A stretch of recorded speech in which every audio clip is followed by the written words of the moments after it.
तालुक्याचे लोकप्रिय आमदार, विधिमंडळातील माझे सहकारी आणि मंत्रिमंडळातील देखील माझे सहकारी, वाशिमचे पालकमंत्री श्री दत्तमावा वर्णे, आपले श्री जय भवान माता पॅनलचे प्रमुख, ज्यांच्या नेतृत्वाखाली आपल्याला 5 वर्ष कारखाना चालवायचा, ते आपले पृथ्वीराज बापू जाधव नाचर, आपले सोमेश्वरचे माजी चेअरमन विद्यमान संचालक राजवर्धन शिंदे, हनुमंत कोकाटे, सुनीलराव काळे, अर्जुनराव देसाई, किरण गुजर, अमोल पाटील, शिवाजी काळे, दत्तात्रय देवकाजी पाटील, बापूराव यादव, त्याचबरोबर दत्तात्रय सपगड, विलासराव माने, अरविंद काका भोसले, साधनाताई टिकार, रवींद्र कदम, युवराज भडवळे, सत्यवान चव्हाण, राहुल चव्हाण, विठ्ठल खडतरे, विनायकराव गावडे, बापूराव चव्हाण, शुभम निंबाळकर, अनेक सहकारी इथं उपस्थित आहेत. विशेषतः छत्रपती सहकारी साखर कारखान्याच्या कार्यक्षेत्रातील उपस्थित असणारे सर्व सन्माननीय नेते मंडळी, सर्व सन्माननीय सभासद बंधू भगिनी, आता ज्यांनी आपल्या सर्वांच्या साक्षीने प्रवेश केला, परिवर्तन विकास आघाडीमधनं राष्ट्रवादी काँग्रेस पक्षामध्ये ते स्वप्नील भैया माने, नितीन माने, अक्षय सावंत, शीतल माने, गणेश निंबाळकर, सुभाष सपकड, नितीन गाडगे, गणेश चंदाळे, सादिक शेख, बलराज जाधव, केतन तनाने, संजय माने, सचिन पांढरे, त्यांच्याबरोबर आलेले असंख्य कार्यकर्ते, त्यांचं मी मनापासून स्वागत करतो. जमलेल्या बंधू भगिनी, पत्रकार मित्र आणि माझ्या तरुण मित्रांनो, उद्या प्रचाराचा शेवटचा दिवस आहे. प्रचाराची रणधुमाळी उद्या रात्री संपेल आणि 18 तारखेला सकाळी 8 वाजल्यापासून मतदान सुरू होणार. आपल्याला सांगितलंच असेल की छत्रपती सहकारी साखर कारखान्याची ही पंचवार्षिक निवडणूक, यामध्ये वेगवेगळी मतदान केंद्र मोठ्या प्रमाणावर निवडणूक अधिकाऱ्यांनी दिलेली आहे. त्याचं कारण लोकांना सोयीचं व्हावं, लोकांना मतदान केंद्र जवळ पडावं आणि मोठ्या संख्येने मतदान देखील व्हावं. मी अनेक निवडणुका आजपर्यंतच्या माझ्या राजकीय जीवनामध्ये लढवल्या. मी अनेक वर्षांनी पुरवलीच्या परिसरामध्ये आलेलो आहे. तसं पुरवलीत मला काही नवीन नाही.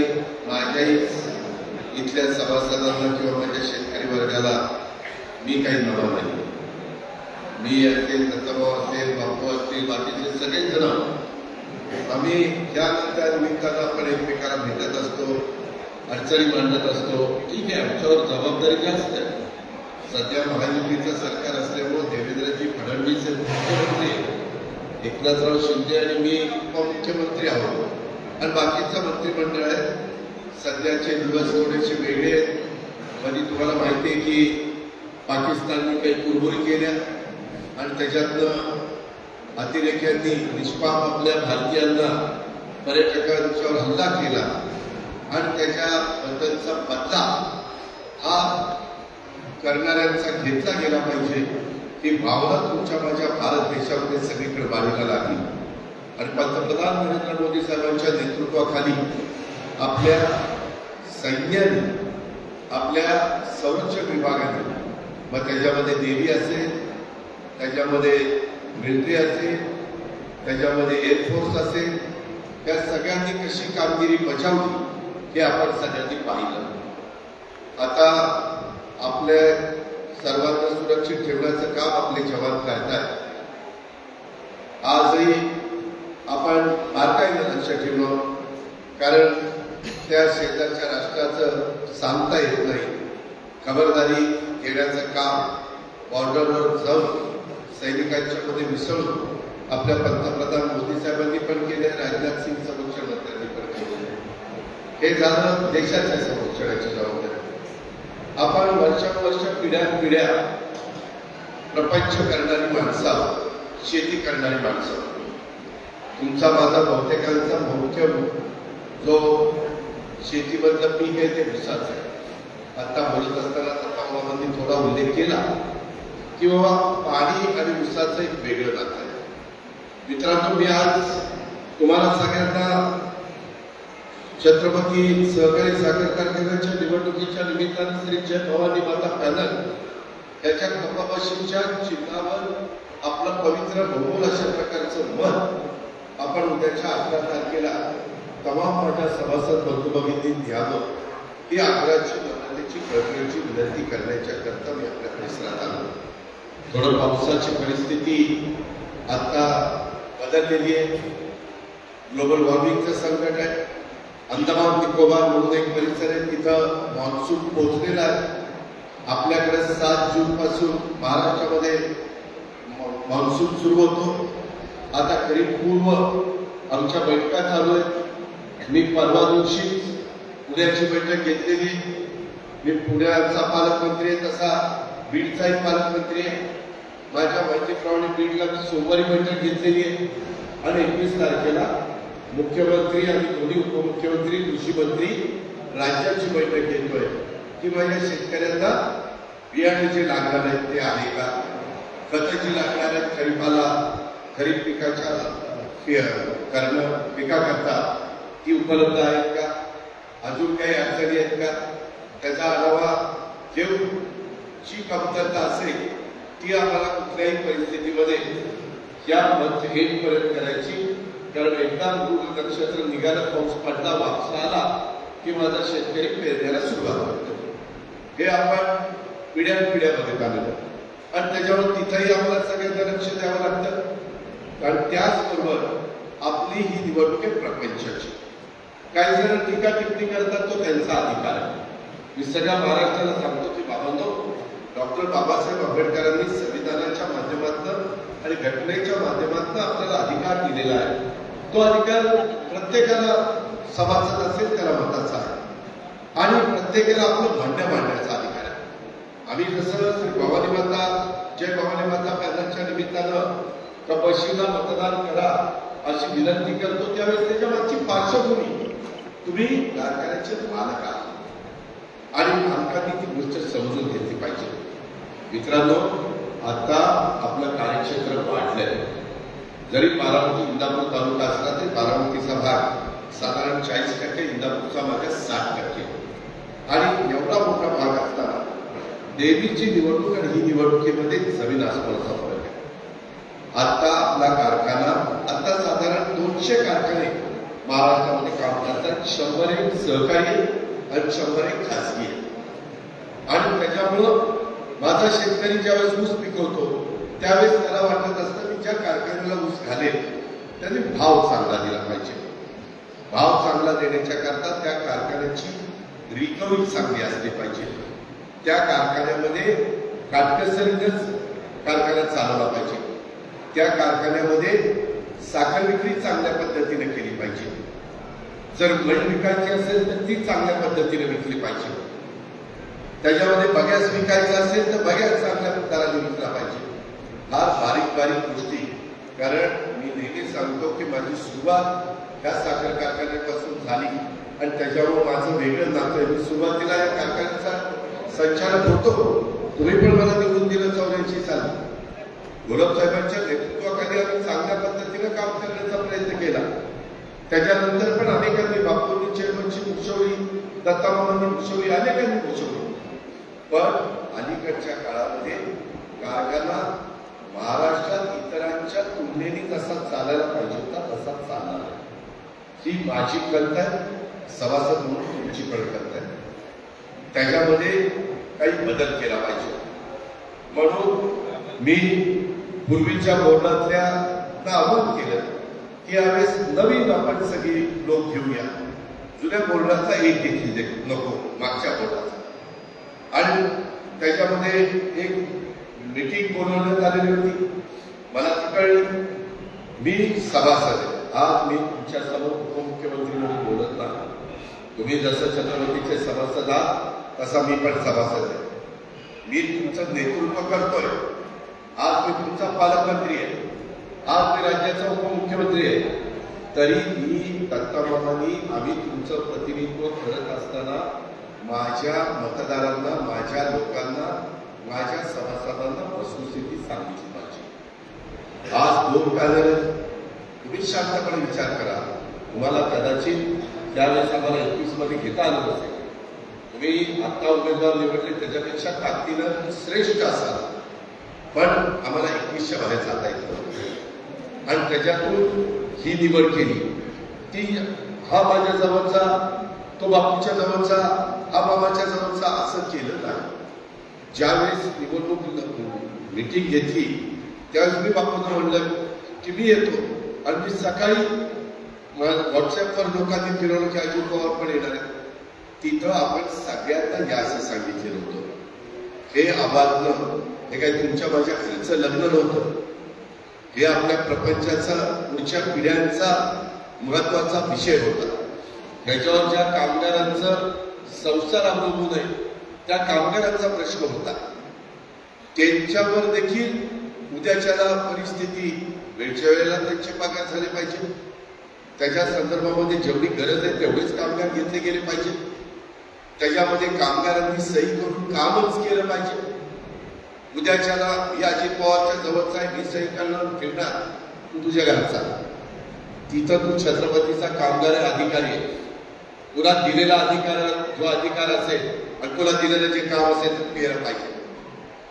तो आमचा कार्यकर्ता असेल, घरी ये, चहा पाणी घे, तुझं काही काम असेल सांग, आम्ही ते करू. पण एकदा तू तिथं नोकरीला लागला, छत्रपती शिक्षण संस्थेतला किंवा कारखान्यातला, तर तुला त्या संस्थेची बांधिलकी ठेवून कामच करावं. ही पण माझ्या कामाची पद्धती. आज पण मी वेगवेगळे डिपार्टमेंट सांभाळतो, मला खोटं खबर नाही. आणि आज आपला कारखान्याचे पूर्वीचा काळ राहिलेला नाही, तो आपल्याला आणायचा. मी हे वरवर बोलत नाही, मी हे करून दाखवलेलं आहे. आपल्या इथल्या बारामती तालुक्यातला सोमेश्वर सहकारी साखर कारखाना असा अडचणीत आला. मी तिथं एक बैठक घेतली आणि मी सभासदांना सांगितलं की कारखाना अडचणीत आला, पण अडचणीतनं काढण्याच्या करता आम्ही जी पावलं उचलू, आम्ही जी धमक दाखवू, आम्ही जे निर्णय घेऊ ते दुसरे कुणाची घेण्याची ताकद नाही, क्षमता नाही. आणि म्हणून तुम्ही यावेळेस माझ्यावर विश्वास ठेवा आणि निवडून द्या. त्यांनी निवडून दिलं. तुम्ही बघताय महाराष्ट्रामध्ये पहिल्या 5 कारखान्यामध्ये 200 कारखाने पहिल्या 5 कारखाने जे गणले जातात त्याच्यात श्री सोमेश्वर सहकारी साखर कारखाना. आम्ही जे बोलतो ते करतो. आज पण मी तुम्हाला सांगतो, माझ्या मागे व्याप आहे, दत्ताभावाच्या मागे व्याप आहे, परंतु माझे पृथ्वीराज बापूंचे मागचे राजकीय संबंध काही असो ते मी सगळे सोडून दिले. ते सोडून दिले मी माझ्या स्वार्थाकरता नाही सोडून दिले, माझ्या 22-23 हजार सभासदांच्या प्रपंचाकरता सोडले. मी तसा लेचा पैसाने मी अनेक निवडणुका लढलेलो, पण ही लढाई नाही, ही प्रपंच वाचवायचा, भाव चांगला मिळून द्यायचा, कामगारांना व्यवस्थितपणे त्यांना पूर्वीसारखे महिन्याच्या महिन्याला त्यांचे पगार झाले पाहिजे, त्यांनी तिथं नीट काम केलं पाहिजे. आज कारखान्यावरनं पण मी भाऊसाहेब चोपड्याच्या घरी गेलो होतो, त्याने मला चहाला बोलवलं होतं. त्याच्यावर येताना पण मी जाता येता कारखान्याचं बघतो. कारखान्याचं गतवैभव राहिलेलं नाही, ते आपल्याला आणायचं. ते आणण्याच्या करता मी मदत करू शकतो, दत्ताबाबा मदत करू शकतो, त्याच्यामध्ये पृथ्वीराज बापू लक्ष घालू शकतात. संचालक कोणाला आधी सांगितलेलं की एखादी चहाशिवाय काही घ्यायचं नाही, पाणी आणि चहा एवढंच घ्यायचं, पण बाकी काही नाही. कारखाना सुरू असेल तर रस घ्यायला परवडतो, आपली पद्धतच आहे. पूर्वी स्वर्गीय साहेबरावांना, स्वर्गीय माणिकराव दादा, स्वर्गीय अप्पासाहेब पवार या सगळ्यांचा काळ अथवा घोरप साहेबांचा हीच पद्धत आहे आणि म्हणूनच भाव चांगला मिळत होता. एकही आपल्याकडं बाय प्रोडक्ट नसताना माळेगाव सोमेश्वरच्या पुढे आपला भाव होता. आता तर आपल्या इथं भोजन आहे, त्याच्यात पण मी त्यावेळेस लक्ष दिलं, त्याच्यामुळं आपल्याला 6 रुपये काहीतरी भाव मिळाला. बाकीच्यांना आता तिथं 4 रुपये 75 पैसे का 50 पैसे भाव त्या ठिकाणी मिळतोय. डिस्टलरीच्या बद्दल काय करायचं काय नाही ते आम्ही विचार करू. तुमचं नुकसान होऊन देणार नाही, कारण आता फार हाताच्या पोटावर मोजणे इतकेच साखर कारखाने डिस्टलरी करायचे राहिले. त्याच्यामुळे आता मोलॅसिसला पण भाव चांगला यायला लागलेला. बहुतेक सगळ्यांनी आपल्या इथं पूजन केलेले, त्याच्यावर बगॅसला पण भाव चांगला यायला लागलेला. त्याच्या संदर्भामध्ये आपली रिकव्हरी ही चांगली आणण्याच्या करता AI म्हणजे आर्टिफिशियल इंटेलिजन्स, मराठीत त्याला कृत्रिम बुद्धिमत्ता, तो प्रयोग आपल्या कृषी विकास प्रतिष्ठान बारामतीला झालेला, तो आम्ही पाहिलेला. त्याच्याकरता यंदा अर्थसंकल्पात मी 500 कोटी रुपयाची तरतूद केलेली. त्याबद्दल माझ्या महाराष्ट्रातल्या ऊस उत्पादक शेतकऱ्यांना AIचा वापर करून त्यांनी ऊसाची लागवड केली. ऊसाच्या आता 8-10 व्हरायट्या काढलेल्या. तुमची 72-19 आहेच, त्याच्यामध्ये तुमची 8005 आहेच, तुमची 265 आहेच, 12-12-1 आहेच, 10,001 आहेच. अशा अनेक वेगवेगळ्या व्हरायटी आहेत. तुम्हाला आरसारी करायचा असेल तर कुठला करायचा, सुरू करायचा असेल तर कुठला करायचा, खोडवा कुठल्याचा चांगला येतो, पाण्याची बचत कशात होती, खताची बचत कशात होते, त्याच्यातून टनेज कशात वाढतं, रिकव्हरी कोण जास्त देऊ शकतं, हे रोप कसं लावायचं, त्याच्यामध्ये पूर्वीचं कांदा दाबायच्या ऐवजी अलीकडे रोप पद्धत सुरू झालेली. आम्ही तुम्हाला पाणीगावचं चांगलं बी लावून देऊ शकतो. आम्ही तुम्हाला ऍग्रिकल्चर आपल्या वसंतदादा शुगर इन्स्टिट्यूटचं चांगलं त्या ठिकाणी भेट आणून देऊ शकतो. या सगळ्या गोष्टी आपल्याला शक्य आहे. कृषी खातं सुधारणे राष्ट्रवादी काँग्रेसकडेच आहे. सहकार खातं तुमच्याशी जे संबंधित कारखान्याचं आहे ते माझ्याच राष्ट्रवादीकडे आहे. ते मीच बाबासाहेब पाटलाला दिलेले. त्याच्यावर बाबासाहेब पाटील माझा ऐके कसं मोर्चांचा ऐके. तुम्ही साधं गणित करा की सांगता आमचा अमित शहा साहेबांची ओळख आहे. अरे ओळख असून काय उपयोग आहे? आम्हाला अमित शहा साहेब नावाने ओळखतात. तुला ओळखतात? मला घरी बोलायचं नव्हतं. उगेच त्यांनी काहीच्या बद्दल 2 दिवसापूर्वी पेपरला काय बातम्या आल्या. अरे तुम्हाला स्वतःचे धंदे नीट करता येत नाही. बाप दाद्यांनी एवढं गरगंज ठेवलेलं होतं ते तुम्हाला सांभाळता येत नाही आणि तुम्ही 22,000 सभासदांचा संसार करायला मिळाला. कितीतरी सभासद मला सांगतात दादा माझी 1 कोटी आहे, 1.5 कोटी आहे, माझ्या इथल्या बारामतीचं एकाचं ऑपरेशन करायचंय, 1 कोटी रुपये दिले आणि पैसे देत नाही. ही पद्धत.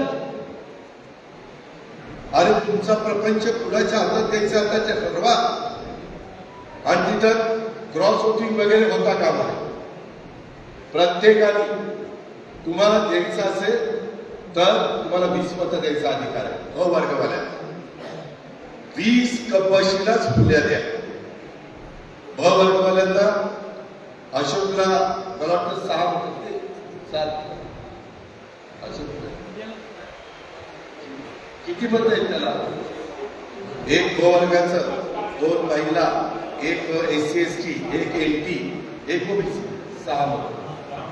6 ते 3-9 आणि 6 मतं त्यांना त्या ठिकाणी देण्याचा अधिकार. 6 बर त्याच्या तिथं मत द्यायला गेला की जिथं कंपल्सरी दिसेल तिथं पुढे मारायची. ती किती असेल ती बघा. दुसरं काही बोलू नका. नाही तर ही माझी भावकी, ही माझी गावकी, ही माझं असं, ही माझं तसं. तसलं काही नाही. ही जातीचा नाही, पातीचा नाही, धर्माचा नाही, पंथाचा नाही. शेतकरी तुमची माझी जात आहे. बाकी काही बघू नका. तुम्हाला ह्याच्यातनं बाहेर निघायचं असेल तर हे आपल्याला करावं लागेल. कारण मी जेवढा ऊस पिकवतो तो माझं सगळं ऊस छत्रपतीला जातं. मलाही दुःख आहे. आपल्यापेक्षा तमामाचं जास्त जात असेल ती मोठा बागायतदार आहे. आपण त्याच्या मानाने छोटे, ठीक आहे, जो तो कर्तृत्वाने पुढे जात असतो, पण समोरच्यांच्या हातामध्ये काही नाही. ते अशा गप्पा मारतात. मी पेपरला बातम्या वाचल्या, आम्ही असं करू, आम्ही तसं करू. अजिबात ते काही करू शकत नाही. आपण नीटपणे विचार करा, त्याच्यामध्ये नाराजी मनामध्ये ठेवू नका. लोकसभेला विधानसभेला काय झालं असेल, झालं गेलं, गंगेला मिळालं, ते उकरत बसू नका. त्या प्रकारे विचार करून प्रपंचाचा विचार करा, आपल्या पोराबळाचा विचार करा, आपल्या घरामध्ये सुना आलेल्या असतील तर सुनांचा विचार करा, आपल्या इथं नातवंड आली असतील तर त्यांचा विचार करा आणि त्या पद्धतीनं कपाशी चिन्हावर आपण आपलं पवित्र मत द्या. आपल्याला लगेच काही जादूची काढणी फिरवल्यासारखे बापू लगेच भाव देणार आहेत असं नाही. त्यांना मलाही मदत करावी लागेल. एनसीडीसी कडनं देखील काही बाबतीमध्ये आपल्याला तिथं एक कमिटी आहे, ते साखर आयुक्तांना प्रस्ताव द्यायचा, तिथून मग ती जातो मुंबईला, तिथं एक कमिटी, ती बाबासाहेब पाटलाच्या अध्यक्षतेखाली आहे, त्याच्यात काही मंत्री आहेत, त्याच्यात दत्ताभाऊ भरणे, त्याच्यामध्ये राधाकृष्ण विखे पाटील आहे, जयकुमार गोरे, दादाजी भुसे आणि दत्ताभाऊ आणि बाबासाहेब अशी एवढीच हिस्सा. मग ती कमिटी शिफारस करते. आम्ही कॅबिनेटने त्यांना अधिकार दिलेला आहे. त्याच्यात फक्त तुम्हाला नुसतं ऊस घालून चालणार नाही, तुम्हाला जास्त रिकव्हरी असणारा ऊस, आपल्याला एआयचा वापर करावा लागेल. तोही कार्यक्रम आम्ही राबवू.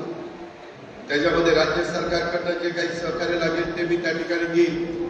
आता उन्हाळ्याचा कॅनॉल संपूर्ण चालू आहे, कॅनॉल बंद केलेला नाही आणि पाऊस पडेपर्यंत बंद करणार नाही. पण आपले फाटे बिटे पण चांगले करायचे. त्याच्यात अशा काही येण्या बाबतीत काय काय उगवलंय की पाणीच खाली जायला, त्याच्यावर तिथेही काम करावं लागेल. उद्या मला यांत्रिकी विभागाची मशिनरी आणावी लागेल. आपण त्याच्यामध्ये पण मगाशी दत्ताभाऊ बोलला, आम्ही दोघं ज्यावेळेस सांगतो त्यावेळेस आम्ही काय फक्त तुम्हाला छत्रपती कारखान्याच्या करता उपयोगी पडणार नाही. आम्ही तुमचे रस्ते असतील, पाण्याच्या योजना असतील, आमचं चाललंय कृष्णा भीमा स्थिरीकरणाचं पाणी इकडं आणायचं आणि इकडून उजनीमध्ये घालायचं. त्या उजनीमधनं घालून आपल्याला कसं अधिकचं पाणी देता येईल या पद्धतीनं नवीन टेक्नॉलॉजीचा वापर करायचा आहे. मशिनरीमध्ये देखील काही बदल करायचे असेल तर वसंतदादा शिवरे विषयीचा सल्ला आपल्याला घ्यावा लागेल. बऱ्याच गोष्टी आपल्याला कराव्या लागतील. त्या केल्याशिवाय गत्यंतर नाही. तिथं मगाशी मला वाटतं पृथ्वीराज गोलपांनी बोलत असताना छत्रपती शिक्षण संस्थेचा उल्लेख केलाय. तिथं मला लक्ष घालावं लागेल. मी आत्ताच काही काही उद्योगपतींशी बोललोय की मला CSRचा निधी लागेल.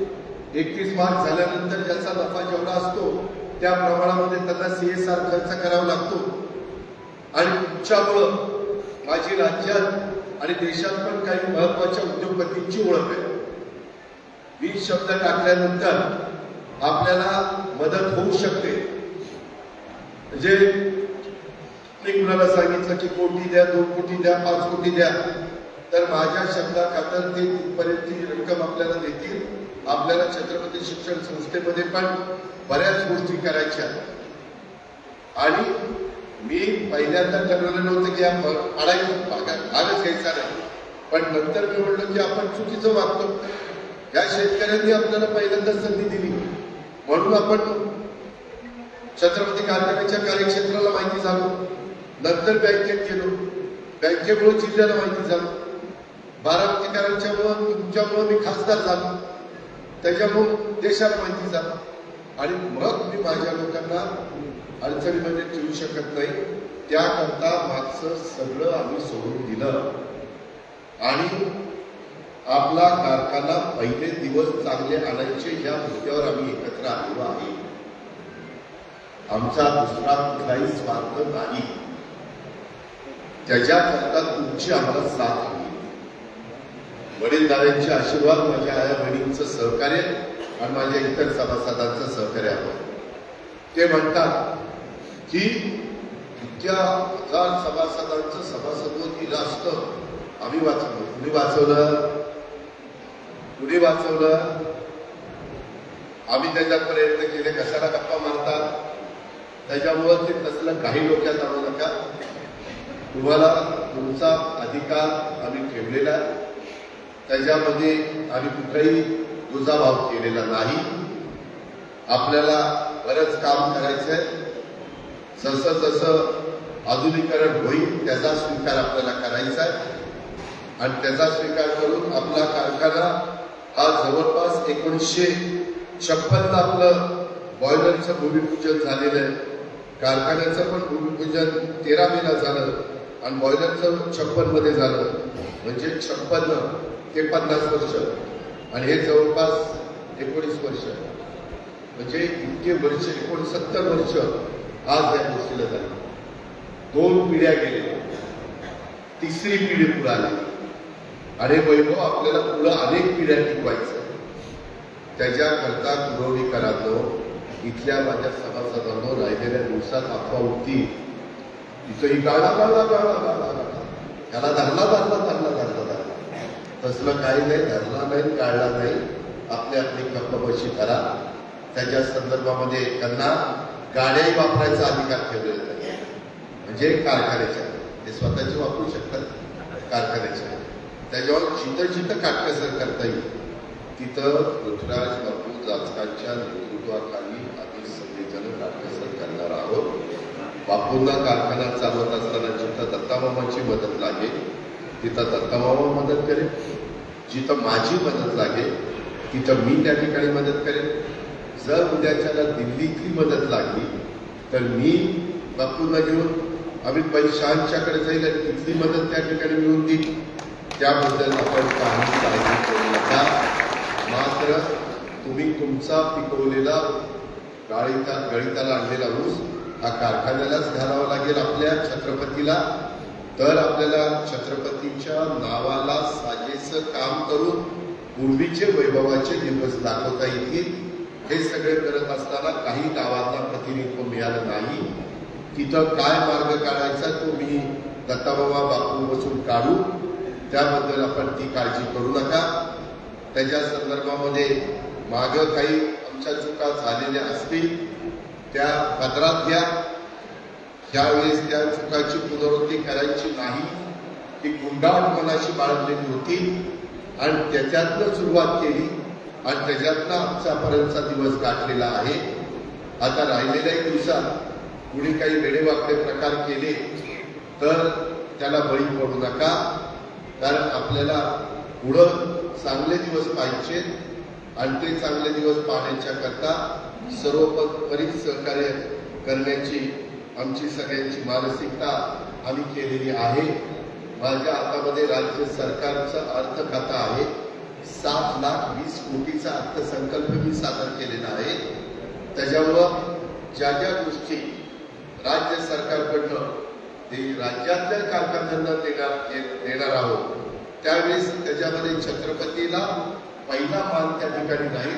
कारण आम्ही तुम्हाला शब्द देतो त्याची पण जाणीव आपण सर्व सहकार्यांनी त्या बाबतीमध्ये ठेवावी आणि बऱ्याच गोष्टी आम्हाला कराव्या लागणार आहेत. म्हणजे हे म्हणजे ज्या 18ला मतदान होईल 19ला काउंटिंग होईल. त्याच्यात आता बापूंच्या नेतृत्वाखालचे बापू धरून राहिलेले 20 म्हणजे 21 आमदार संचालक निवडून येतील तर ते सारख्या आमदारांच्याच असतं. तर संचालक आपले निवडून आणायचे आपल्याला आणि त्यांच्याकडे हा कारभार सुपुत्र करायचा. माझा एक शब्द तुम्हाला 21च्या देखत जर मी सांगितलेलं सोडून हे कारखान्यात गेले आणि चहा सोडून दुसरं काही घेतलं तर मला सांगा. मला दादा चहा सोडून दुसरं काय सोडलं. आता त्यांचा त्यांनी डबा आणून खाल्ला तर त्यांना परवा. कारखान्याचा खर्च करायचा आणि गाडी वापरायची नाही. काय बापू असत ना हे सगळ्यांनी पाळायचं. अशा पद्धतीनं आपल्याला पुढे जावं लागणार आहे.